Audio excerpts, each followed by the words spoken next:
Hi welcome to our channel. Present మనతో పాటు దాము బాలాజీ గారు సీనియర్ జర్నలిస్ట్ వాటితో ఒకసారి మాట్లాడు. నమస్కారం సార్. నమస్తే. డిప్యూటీ సీఎం పవన్ కళ్యాణ్ గారికి హోమ్ మినిస్టర్ ఇవ్వాలి అనేది మరొకసారి తెరపైకి వచ్చింది. అంటే ఆయన కూడా మాట్లాడడం జరిగింది నిన్న ప్రెస్ మీట్ లో. అంటే ఇది ఎప్పటి నుంచో కూడా నడుస్తుంది, పవన్ కళ్యాణ్ గారికి హోమ్ మినిస్టర్ ఇవ్వాలి, పవన్ కళ్యాణ్ గారికి హోమ్ మినిస్టర్ ఇవ్వాలని చెప్పేసి. ఇచ్చే అవకాశాలు ఏమన్నా ఉన్నాయా? మరి ఆయన హోమ్ మినిస్టర్ పదవి పైన ఏ విధంగా రియాక్ట్ అవుతున్నారు? మరి నిన్న ప్రెస్ మీట్ లో ఏం మాట్లాడారు? దీనికి సంబంధించి మీ ఒపీనియన్ సార్. పవన్ కళ్యాణ్ హోంశాఖ నేను తీసుకుంటా అని కూడా గతంలో హెచ్చరించాడు అనితను. ఆ తర్వాత అనిత వెళ్ళి ఆయన కలిసింది, ఏదో సంజాయిషి ఇచ్చుకునింది. ఆ తర్వాత అంతకుముందు కూడా ఒకసారి అన్నాడు, ఇది నాకు తెలిసి మూడోసారి. ఇప్పుడు హోంశాఖ నా దగ్గర ఉండుంటే పరిస్థితి వేరేగా ఉండేది అని అంటున్నాడు. నిజానికి హోంశాఖే ఉండాల్సిన అవసరం ఏం లేదు.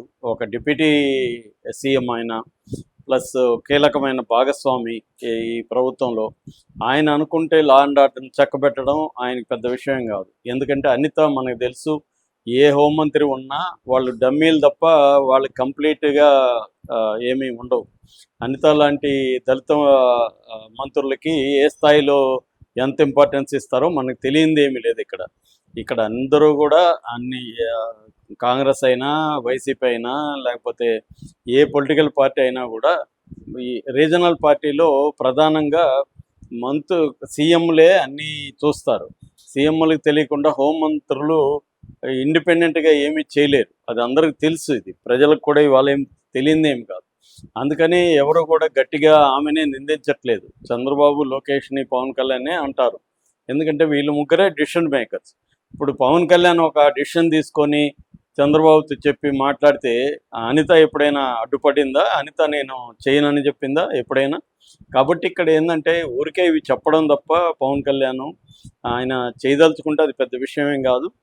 మామూలుగా పవన్ కళ్యాణ్ ఏంటంటే ఇలాంటివి వచ్చినప్పుడు తను నిన్న మాట్లాడిన కాంటెక్స్ట్ ఏంటంటే ప్రధానంగా ఈ మధ్యకాలంలో పవన్ కళ్యాణ్ ఎదుర్కొంటున్న అతిపెద్ద ఇష్యూ కులం. ఆయన కాపులకి ఏం చేయట్లేదని, కాపుల్ని పవన్ కళ్యాణ్ అంత దూరం చేయాలనే ఒక స్ట్రాటజీని జగన్ ఫాలో అవుతున్నాడు. అంటే కనీసం కొంతమంది కాపులనన్నా పవన్ కళ్యాణ్ నుంచి దూరం చేయాలి, అప్పుడు పవన్ కళ్యాణ్ బలహీనపడతాడు. పవన్ కళ్యాణ్ బలహీనపడితే కూటమి రేపు అధికారంలోకి రావడం కష్టమవుతుంది అనేది ఒక టార్గెట్గా ప్లాన్ చేసుకొని కాపు నాయకులను ముందు పెట్టి జగన్ ఒక గేమ్ స్టార్ట్ చేశాడు. ఈ గేమ్లో ఆల్రెడీ పవన్ కళ్యాణ్ మీద కాపులకు కూడా కొంత అసంతృప్తి ఉంది. ఎందుకంటే ఆయన కాపుల తరపున రిప్రజెంటేటివ్గా ఉంటాడని, ఎప్పటికో అయినా ముఖ్యమంత్రి అవుతాడని కాపులు అనుకున్నారు. కానీ ఇప్పటి పరిస్థితి చూస్తే నెక్స్ట్ ఆల్రెడీ ఒక రకంగా అన్డిక్లేర్డ్ ముఖ్యమంత్రిగా లోకేష్ ఉన్నాడు. నెక్స్ట్ కూడా లోకేష్ ముఖ్యమంత్రి అవుతాడని వార్తలు వస్తున్నాయి. ఆయన ఆల్రెడీ వర్కింగ్ ప్రెసిడెంట్గా, నేషనల్ వర్కింగ్ ప్రెసిడెంట్గా కూడా డిక్లేర్ చేసేశారు. సో క్లియర్గా 2029కి ముందే లోకేష్ ముఖ్యమంత్రిగా డిక్లేర్ చేయబోతున్నాడని చెప్తున్నాడు. అలాగే పవన్ కళ్యాణ్ గత కొంతకాలంగా చంద్రబాబే 20 ఏళ్ళు ముఖ్యమంత్రిగా ఉండాలి అని అనట్లేదు. ఈ కూటమి అధికారంలో ఉందని అంటున్నాడు. మాట మార్చాడు. అది అందరికీ అర్థమైంది, కాపులకు కూడా. అందుకని పవన్ కళ్యాణ్ ముఖ్యమంత్రి కాలేడు ఎప్పటికీ. అతను లోకేష్ రేపు ముఖ్యమంత్రి అయినా ఇలాగే ఉంటాడు అన్న ఇది నెలకొనింది. రెండోది, అతను మాట్లాడతాడు తప్ప చేయడు అనే ఒక అభిప్రాయం కూడా జనాలకు వచ్చేసింది. ఎందుకంటే మామూలుగా ఒక పాము సామెత ఉంది, పాము కాటు వేయకపోయినా బొస కొట్టాలి అనేది ఒక స్వామి ఒక పాముకు నేర్పిస్తాడు. ఎందుకంటే దాన్ని అందరూ కొడుతూ ఉంటారు, అది బొస కొడుతూ ఉంటుంది. బొస కొడితే పిల్లలు భయపడి ఇది కాటేస్తుందేమో అని భయపడతారు. కానీ ఇక్కడ కథలో చెప్పని విషయం ఏంటంటే, నువ్వు పదే పదే ఒట్టి బొస కొడతానే ఉండి కాటేయకపోతే జనాలకు అర్థమైపోతుంది ఇది బొస కొడుతుంది తప్ప కాటేదిరా అని తెలిసిపోయినప్పుడు దానికి వాల్యూ ఏమి ఉండదు.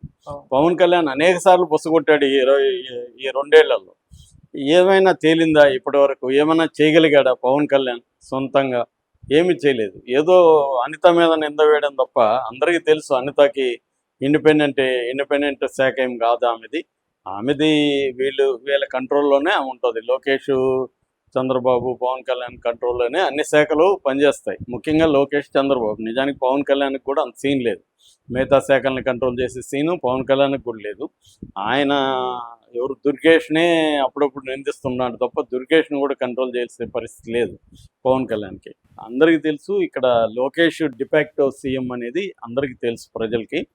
అది వాళ్ళ పాయింట్ ఆఫ్ వ్యూలో కరెక్ట్ కూడా. ఎందుకంటే లోకేష్కి అడ్మినిస్ట్రేటివ్ అనుభవం రావాలన్నా లోకేషే డిఫాక్టో సీఎంగా ఉండాలి. ఎందుకంటే కాబోయే సీఎం ఆయనే కాబట్టి.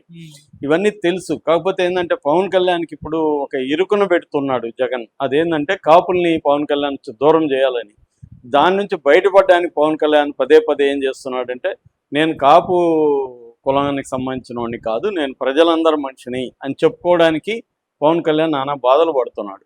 ఇప్పుడు కూడా ఏమైంది, ఈ సాయికృష్ణ కాపు కులము, కాపు కులస్తుల్ని చంపేస్తే, పైగా జనసేన వాళ్ళ ఫ్యామిలీ చంపేస్తే జనసేన వాళ్ళు పట్టించుకోవట్లేదు, కాపు సామాజిక వర్గంలో ఉన్న పవన్ కళ్యాణ్ పట్టించుకోవట్లేదు, కాపుల్ని దారుణంగా చంపుతున్నారు, కొడుతున్నారు అన్న ఒక నెరేటివ్ని వైసీపీ బలంగా జనంలోకి తీసుకెళ్ళింది. ఇది ఇప్పుడు పవన్ కళ్యాణ్కి తలనొప్పిగా మారింది. అందుకని దాన్ని దృష్టిలో పెట్టుకొని పవన్ కళ్యాణ్ ఏం చేస్తున్నాడు అంటే రివర్స్ గేమ్ ప్లే చేయడం మొదలుపెట్టాడు. అదేంటంటే వైసీపీ తాట తీస్తాను, వైసీపీ గుండాలని ఇచ్చేస్తాను, ఇష్యూ అది కాదు కదా. సో కానీ పవన్ కళ్యాణ్కి తెలుసు, తెలియకుండా ఏం మాట్లాడలేదు ఆయన. ఇష్యూ అది కాకపోయినా దాని మీదకి డైవర్ట్ చేయడానికి పవన్ కళ్యాణ్ వైసీపీ వాళ్ళని రెచ్చగొట్టి, వైసీపీ వాళ్ళు మీరు నా జోలికి రండి కానీ నా కులాన్ని మీరు వేరు చేస్తే మీ అంతు చూస్తాను, హోంమంత్రి నేను కాదు కాబట్టి సరిపోయింది. హోంమంత్రి అయితే మాత్రం ఆయన ఏం చేస్తాడు, చట్టానికి అతీతంగా హోంమంత్రులు ఏం చేయలేరు కదా. హోంమంత్రి అయినా రేపు ఇదే కేసులో హోంమంత్రి ఉంటే ఏం చేసి ఉండేవాడు పోనీ, అది చెప్పుండాలి కదా. అంటే ఇదే సాయి కృష్ణ కేసులో నేను హోంమంత్రిగా ఉంటే ఇది చేసి ఉండేవాడిని అని చెప్పాలి కదా. అదేం చెప్పట్లేదు ఆయన. హోంమంత్రిగా ఉంటే మీ తాట తీస్తానంటున్నాడు, వైసీపీ వాళ్ళ తాట.